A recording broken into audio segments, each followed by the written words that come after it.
मुझे जी जी ये पॉइंट बोलना था कि अंडर हिंदू लॉ, मतलब I am not a lawyer, I don't have any degree, तो लेकिन अगर आप गूगल करेंगे ना तो अंडर हिंदू लॉ अगर कोई औरत अपने पति के बच्चे अडॉप्ट करना चाहती है और वो मेल चाइल्ड है तो 21 ईयर्स का डिफरेंस होना चाहिए बच्चे और पेरेंट में। और बिल्कुल सही बात है। करेक्ट। हाँ, और अगर कोई जैसे अब सचिन 21 साल का खुद है और जो सबसे बड़ा बेटा है वो 7-8 साल का है, तो वहाँ पे 21 साल का एज गैप नहीं है। और जो सबसे छोटी है वो 3 साल की या 2 साल की भी होगी तो भी उनका 19 साल या ऐसे कुछ एज गैप होगा। तो हिंदू लॉ के अंडर वो अडॉप्ट कर ही नहीं पाएगा लीगली बच्चे।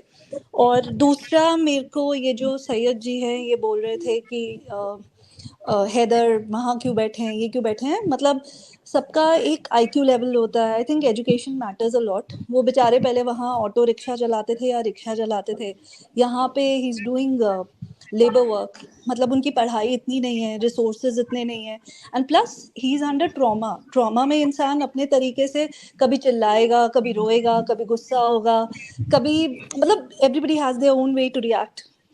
तो वो उनको मे बी खुद ही समझ ना आ रहा हो कि क्या करे क्या ना करे। और मतलब you can not blame him, everybody has their own way to deal जी विद देयर सैयद भाई, ट्रॉमा। इसके जवाब में आप क्या और कहेंगे? या और दूसरा, Sachin will not be able to adopt them legally, बच्चों को वो लीगली ले ही नहीं देखिए, पाएगा। फर्स्ट ऑफ ऑल मैं एक एसेंशियल पॉइंट पे बात करूंगा दुआ जहरा के केस को लेके। जिनको नहीं मालूम है, एक बच्ची थी 13 साल की जो घर से गायब हुई। मैंने जो फर्स्ट मेरे पास मेमोरी है उनके फादर की, वो बच्ची के बर्थ सर्टिफिकेट्स वगैरह हाथ में लेके लोगों को दिखाते थे, मेरी बच्ची के सर्टिफिकेट्स हैं, स्कूल के हैं, ये मेरा मैरिज सर्टिफिकेट है। यहाँ पे जो मैटर्स जो लीगली डेवलप होंगे ना, जो सबसे पहली चीज होगी कि ये सीमा जो बोल रही तो ये तो बच्चों का बाप ही नहीं है तो पैसे नहीं देता था। हैदर को चाहिए था कि वो मीडिया पे लाके दिखाता कि देखो मैंने ये पैसे भेजे हैं, these are my transfers to her in her name. पहली चीज, ठीक है ना, रसीदें शो करता, वो रसीदें शो करता है, रसीदें शो कर जी, और बच्चों के सर्टिफिकेट दिखाता, बोलता देखो ये मेरे बच्चे हैं, ये मेरे नेचुरल बच्चे हैं, ये मेरे बच्चे हैं, ये इनकी पैदाश यहाँ की, ये बच्चे फलां जगह अच्छा पे रहते सैयद थे। भाई, मैं यहाँ पे माजरत में आपको इंटरप्ट करूंगा। ये डॉक्यूमेंट्स जो हैं वो मेरी एक्सेस तक आए, ये मैं इंशाल्लाह नेक्स्ट लाइव में शेयर करूंगा।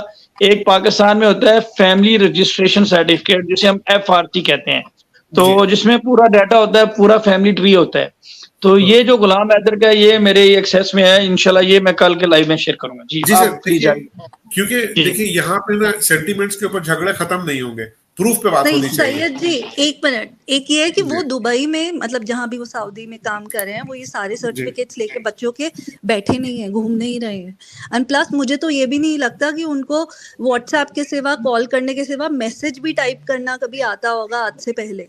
The kind of lifestyle he has, मुझे नहीं लगता कि जरूर मैं मानता हूँ आपकी बात को। देखिए, जरूरत इंसान को सबको सिखा देती है। अगर आप एयरपोर्ट पर जाएंगी ना तो आपको वहां पे एक डॉक्टर और इंजीनियर भी मिलेंगे और वहां पे आपको एक लेबर तबका का आदमी भी मिलेगा। उनको अपनी बोर्डिंग गेट पता चल जाती है, उनको अपनी सीट पता चल जाती है, वो सीट बेल्ट भी लगा लेते हैं, उनको पता है कि बैगेज कहाँ से कलेक्ट करना है। जरूरत इंसान को सिखा देती है। गुलाम हैदर का भी मैं दूंगी सर। सबसे पहले तो मैं मर्चेंट का दूंगी, क्योंकि मर्चेंट जो है वो बहुत ही गलत वाहियात बोलते हैं और उनको तमीज नहीं है बात करने की, और वो हमेशा जब भी बात करते हैं इंडिया और पाकिस्तान के दोनों के लड़वाने की बातें करते हैं। और वो अगर वो इतना खुल के बोलते हैं ना, इंडिया में मोदी ऐसे तो जोगी ऐसे, अगर उसकी हिम्मत है ना तो इंडिया में आके बोले ना। वहां नॉर्वे में बैठा हुआ बोल रहा है, कभी पाकिस्तान में भी गलत बोलता है, कभी हिंदुस्तान के बारे में गलत बोलता है, कभी सुजात अली सर जो डॉक्टर सुजात जी उनके बारे में गलत बोलता है। इसको तमीज नहीं है बात करने की। जी जी, यहाँ पे एक प्लेटफॉर्म है, एक मीडिया है, ये थोड़ा है कि आप जो कभी वो दलितों को मंदिर नहीं जाने दिया, ऐसी बातें करके क्या चिता लाना चाहते हैं? हाँ बिल्कुल, इंडिया और पाकिस्तान की लड़ाई लगवाना चाहते हैं। ये इंडिया और मर्चेंट जी भी नहीं लगाना, ये जी के कहलाने के भी लायक नहीं है सर। हाँ, और इतनी वाहियात बोलते हैं, इनको बोलने की तमीज नहीं है, कैसे बोलते हैं? इसका जवाब तो कविता सिस्टर ही दे सकती हैं। जी, मैं क्या बोलती हूँ कि जो वो बोल रहे थे ना, वो बहुत लाउडली बोल रहे थे, वही बात मैंने भी बोली कि डॉक्यूमेंट्स उन्होंने जमा किए थे और उनका बोलने का तरीका एक अलग था और वो थोड़े जज्बाती ज्यादा हो जाते थे। कविता दी बात सुनिए, कल डिबेट हो रही थी किसी और चैनल की, और लड़की है बेचारी, वो बोले उसका करता, लड़की को बोलता हेलो हेलो। ये क्या तमीज है? एक औरत की रिस्पेक्ट कैसे करती है? इसको तमीज, कोई संस्कार नहीं है। वैसे कहता मैं इंडियन हूँ, तो इंडिया में ऐसे संस्कार दिए जाते हैं? इंडिया तुम्हें तो छोटे बच्चे को भी आप करके बात की जाती है। ये तो इतने अच्छे अच्छे लोगों को बदतमीजी से बात करता है। अगर मोदी के बारे में कभी कहता है कि मैं योगी की बहन को साथ भगा के ले आऊंगा, कभी सीमा को बोलता आजा मैं तेरे को रखूंगा, तेरे से शादी करूंगा, इसको इतना तो अगर मोदी जी या योगी जी के बारे में बोलना, इंडिया में आके बोल। नॉर्वे में बैठा हुआ ना, पाकिस्तान के बारे में गलत बोलता है, पाकिस्तान में आके गलत बोल फिर प्राइम मिनिस्टर के बारे में, फिर तुम्हें पता चलेगा कि किसी के बारे में गलत कैसे बोला जाता है। वहां पता है ना, नॉर्वे में मुझे कुछ कहेगा नहीं, मुझे फ्रीडम मिली हुई है, मैं जो मर्जी किसी भी पर्सन के बारे में गलत बोल देगा ये। जी बहुत शुक्रिया जी, बहुत शुक्रिया आपका। मैं अब यहाँ पे ये रिक्वेस्ट करूंगा, थोड़ा सा please, I request you, please ऐसे लोगों को मत लाइए जिनको तमीज नहीं है और बात करने की कि कैसे बात करनी है किसी, वो बेचारा जिसको कह रहा बकवास कर रहा है, क्या उसकी कोई रिस्पेक्ट नहीं है? वो कितने प्यार से बात कर रहे हैं, फौरी तौर पे इस चीज की मैंने उम्मीद की है। वो हमारे बेहतरीन पैनलिस्ट हैं और उनकी बड़ी जबरदस्त सजेशन रही है। जी आप लास्ट में इस चीज को और सर एक बात हैदर भाई की तरफ से मैं कहना चाहती हूँ, हैदर भाई का मैं आज भी यही कहूंगी, मैं वही बात पे स्टैंड करती हूँ कि उनको आज उन जो भैया जो दुबई इंडियन के हैं, दुबई में रहते हैं, मुझे नाम नहीं पता उनका क्या है, और वो भी यही कह रहे थे कि उनको स्टैंड लेना पड़ेगा, क्योंकि 3 महीने हो गए उन्होंने एक बार भी बच्चों की तरफ मुड़ के, मतलब बस बातें कर रहे हैं, मीडिया, इंडिया मीडिया पे आ रहे हैं। आपके माध्यम, आपका जो चैनल है, इसके माध्यम से मैं यही हैदर भाई से अपील करती हूँ कि आप प्लीज अपने पाकिस्तान में मीडिया में आए। हम ये नहीं कहते कि इंडिया में आ जाओ एकदम से, आप पहले पाकिस्तान आए, पाकिस्तान का जो मीडिया है उनके साथ बातचीत करें, आपके वकील हैं सारे आपको सपोर्ट करेंगे, आपके माध्यम, जो मीडिया के माध्यम से जो गवर्नमेंट पाकिस्तान है, पाकिस्तान के गवर्नमेंट तक आपकी आवाज जाएगी, सब साथ देंगे आपका। ये ऐसे करने से रीले बना के आप जो करते हो, बात करते हो, ऐसा कुछ नहीं होगा, आपका सपोर्ट आपको पूरी मिलेगी। आप प्लीज पाकिस्तान आइए प्लीज। जी बहुत शुक्रिया आपका। मैं सीमा ने आर्टिकल 5 की वायलेशन की है, तो क्या सीमा पर गलत बात लगी हो तो मैं सॉरी फील करती हूँ प्याज भाई। कोई बात नहीं आपका, ठीक है, भावनाएं सब में है, हमें हमारे में ही भावनाएं हैं, हम बच्चों की, हम यहाँ पे बैठे हुए हैं ना बच्चों की वजह से, ना कि वो सीमा हैदर, ना कि गुलाम हैदर, हम सिर्फ बच्चों की वजह से, उनका फ्यूचर है, आगे फ्यूचर क्या बनेगा, उनकी 3 बेटियां हैं, कल को वो बड़ी हो जाएंगी, उनको बेचारी को कैसे नजरों से देखा जाएगा। वो मैं भी एक बेटी की माँ हूँ, तो मैं इसलिए ये सब इस केस से जुड़ी हुई हूँ, इसीलिए मैं बात करती हूँ।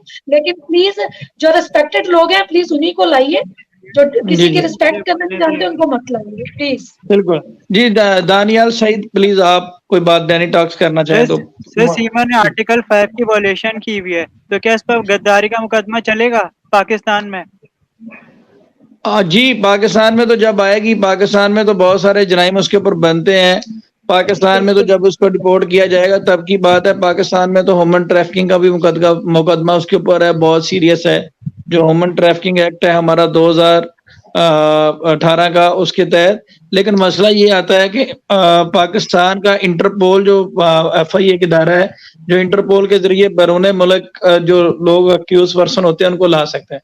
लेकिन यहाँ पे हमारे लिए प्रॉब्लम ये है कि हमारा भारत के साथ कोई ऐसा एग्रीमेंट नहीं है, भारत के साथ कोई हमारा ऐसा ट्रीटी साइन नहीं कि हम उन्हें फोर्स कर सकें या उन्हें ये कह सकें। तो ये उनकी अपनी डिस्क्रिप्शन है इसके पास, इसलिए हमारे पास डैनी टॉक्स 2 फोरम है, या तो हम इंटरनेशनल कोर्ट ऑफ जस्टिस जा सकते हैं या फिर हम भारत में जाकर भारत की अदालतों से इंसाफ ले सकते हैं। तो ये थोड़ा हमारे लिए प्रॉब्लम पैदा हो रहा है। कुछ ममालिक ऐसे हैं जैसे दुबई है या दीगर ममालिक है, वहां पे कोई ऐसे इलीगल इमिग्रेंट चला जाए तो उसको हम इंटरपोल के जरिए रिक्वेस्ट करके उसको वहां से अरेस्ट करवा के भी कर सकते हैं। लेकिन यहाँ पे भारत में हम जेंटलमैन रिक्वेस्ट कर सकते हैं, उनको हम फोर्स नहीं कर सकते कि वो बच्चों को भेजें वहां पे, या फिर हम इंटरनेशनल कोर्ट ऑफ जस्टिस को इन्वॉल्व करें, इंटरनेशनल कवानीन का सहारा लें, फिर हम उसमें कर सकते हैं, या फिर हमें भारत की अदालतों का ही सहारा लेना पड़ेगा। जी सीमा ने जो इंडो नेपाल की पीस ट्रीटी बॉर्डर की वायलेशन की है, उस केस की प्रोसीडिंग कौन से कोर्ट में होगी, इंडिया के या नेपाल के? कि क्या वायलेशन की है, काइंडली ये बताइएगा जरा दोबारा। इंडो नेपाल की जो पीस ट्रीटी बॉर्डर की जो वायलेशन की है सीमा ने। नहीं, वो तो भारत के कानून के खिलाफ होगा, भारत के कानून के मुताबिक होगा ना, क्योंकि वहां से नेपाल की तो जुरिस्डिक्शन से बाहर जाकर वो भारत में दाखिल हो चुकी है। इस वक्त वो भारत में है और मेरे ख्याल में तो वो भारत में उसका करेगा और इसीलिए वो एटीएस सारी चीजों को देख रही है और उन्होंने 2 अफसरान को सस्पेंड भी किया है।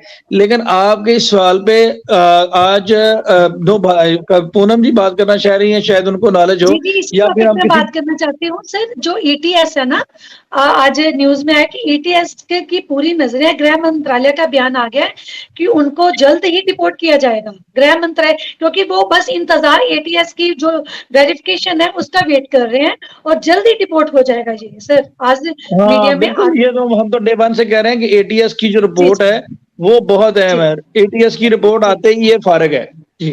बिल्कुल बिल्कुल जी जी। सर क्या गुलाम हैदर ने कोई इंडियन लॉयर की हायर किया है? वो मैंने आज उसी हवाले से लाइव सेशन रखा है ना कि सीमा कुशावा साहिबा जो है, जो निर्भया केस में और जो मिथिलेश पार्टी के वकील हैं, उनसे कोई डिस्कशन चल रही है, लेकिन प्रैक्टिकली रोशन अजीम साहब खुद भी वहां जाना चाहते हैं, तो वो उनसे सहारा लेंगे, उनको उनकी सपोर्ट लेंगे वहां पे। अब इस चीज को डिसाइड नहीं हुआ, लेकिन हम ये चाह रहे हैं। कविता से सर आप कोई बात करना चाहें प्लीज। मैं ऐसा कहती हूँ कि हम ये रोज डिस्कस कर, इससे गुलाम भाई को थोड़ा फाइनेंशियली आपके पाकिस्तान से सपोर्ट करो, क्राउड फंडिंग से या किसी से, और उनको बोलो तुमको कमाने की जरूरत है, तुम आ जाओ, तुम्हारे लिए हम कुछ तो बंदोबस्त कर देते हैं। हाँ बिल्कुल सही बात। इसमें कल भी एएस ने सजेशन दी थी, ये एक अच्छा स्टेप होगा ना कि वो पूरे केस के अंदर इन्वॉल्व हो जाए, उनको मजदूरी की जरूरत नहीं पड़े। बिल्कुल सही बात है। इसमें हम कल भी एएस ने बड़ी अच्छी सजेशन दी थी, इसमें हम कोई लीगल तरीकाकार देख रहे हैं ताकि किसी की जात की हद तक कोई सवाल ना उठे और ये मामला बड़ा ट्रांसपेरेंट हो। क्योंकि हमने थोड़ा सा पहले कविता से सर इस हवाले से हम इन चीजों का थोड़ा विक्टिम बने हैं, तो मैं बड़ा केयरफुल रह रहा हूँ, हमारी हमदर्दियां उसके साथ हैं। तो इसमें मैंने सजेशन भी दी थी, तो इसमें मैं यही कहूंगा कि ये स्टेप उनके वकील रोशन अजीम साहब या गुलाम हैदर खुद या उनके वालिद लें, तो ये बड़ी फिर बेहतर होगा। हमारी हद तक जैसे कोई गाइडलाइन होगी, कोई उसमें उसको क्रिएट करने में हेल्प की जरूरत होगी, वो हम जरूर कर देंगे जी। नहीं पर सर आप क्राउड फंडिंग का तो कुछ इकट्ठा करो, कोई एक पर्सन अपॉइंट करो जो उनके लिए क्राउड फंडिंग करे। बिल्कुल ठीक है, बिल्कुल ठीक है। और जो उनका अकाउंट पाकिस्तान का होगा। बात सुनिए सर, मैं आपको बताती हूँ। ऐसा है कि जैसे हैदर भाई एक बार पाकिस्तान आ जाएंगे ना, जब मीडिया के थ्रू, जब मीडिया में वो आएंगे ना, तब सबको पता चलेगा, ठीक है।